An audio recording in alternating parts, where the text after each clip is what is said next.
Assalamualaikum warahmatullahi wabarakatuh. Santri dan santriwati kelas 11 IPS. Hari ini kita akan melanjutkan materi pembelajaran kita tentang kelompok sosial. Kemarin di minggu pertama kita telah membahas sedikit tentang pengertian dari kelompok sosial itu apa, kemudian beberapa teori yang membahas tentang terbentuknya kelompok sosial itu sendiri. Ya, hari ini kita akan membahas tentang pengertian kelompok sosial yang dikemukakan oleh ahli-ahli sosiologi. Jadi ada beberapa pengertian kelompok sosial yang dikemukakan oleh beberapa orang sosiolog ya.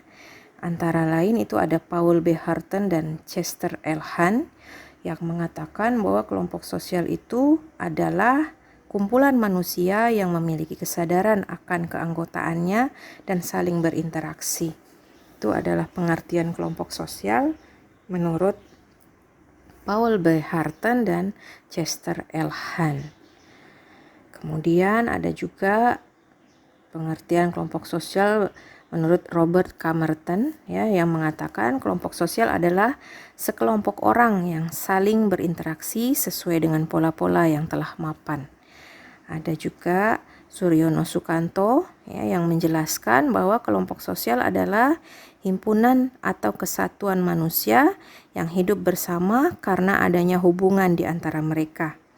Hubungan tersebut antara lain menyangkut hubungan timbal balik yang saling mempengaruhi dan juga suatu kesadaran untuk saling menolong.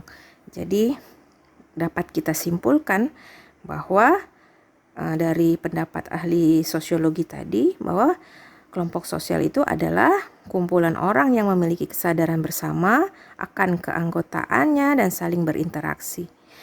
Waktu kelas 10 kita sudah mempelajari apa itu interaksi ya. Interaksi itu adalah hubungan timbal balik antara individu kepada individu, individu kepada kelompok atau kelompok kepada kelompok yang lainnya ya. Jadi kelompok sosial itu selain harus ada interaksi, dia juga harus ada keterikatan dan kesadaran bahwa dia adalah bagian dari kelompok tersebut. Kemudian yang berikutnya kita akan masuk kepada syarat dan karakteristik terbentuknya kelompok sosial.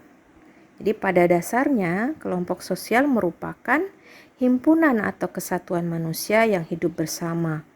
Meskipun esensi dari kelompok sosial itu adalah himpunan manusia, tetapi tidak semua manusia yang berkumpul merupakan suatu kelompok sosial. Shin mensyaratkan ada 3 kondisi sehingga sejumlah orang yang berkumpul itu dapat dikatakan sebagai kelompok sosial, yaitu yang pertama, orang-orang yang ada itu harus saling berinteraksi satu sama lain.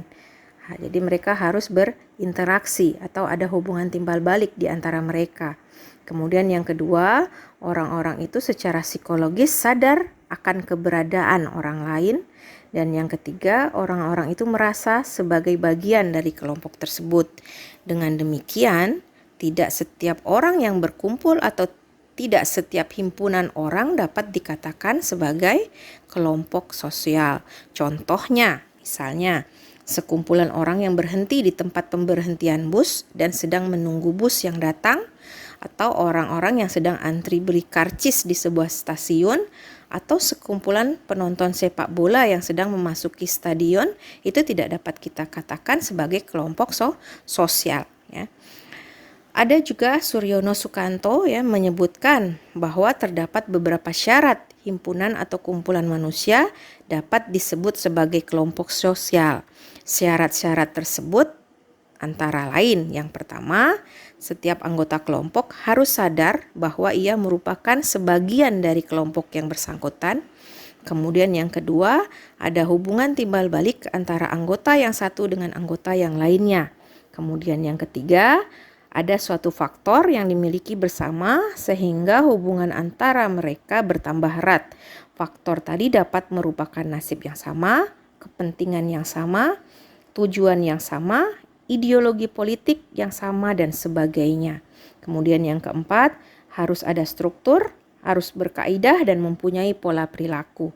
Dan yang terakhir, bersistem dan berproses, dalam artian bahwa kelompok itu berkesinambungan dan dalam jangka waktu yang panjang.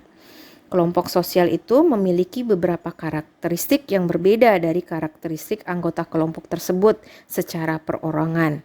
Jadi beberapa karakteristik kelompok sosial itu dapat kita lihat atau dapat saya jelaskan sebagai berikut. Jadi kelompok sosial itu harus memiliki nilai-nilai kelompok, harus memiliki norma-norma kelompok, peran dan posisi beserta statusnya, dan ada ikatan di dalam kelompoknya.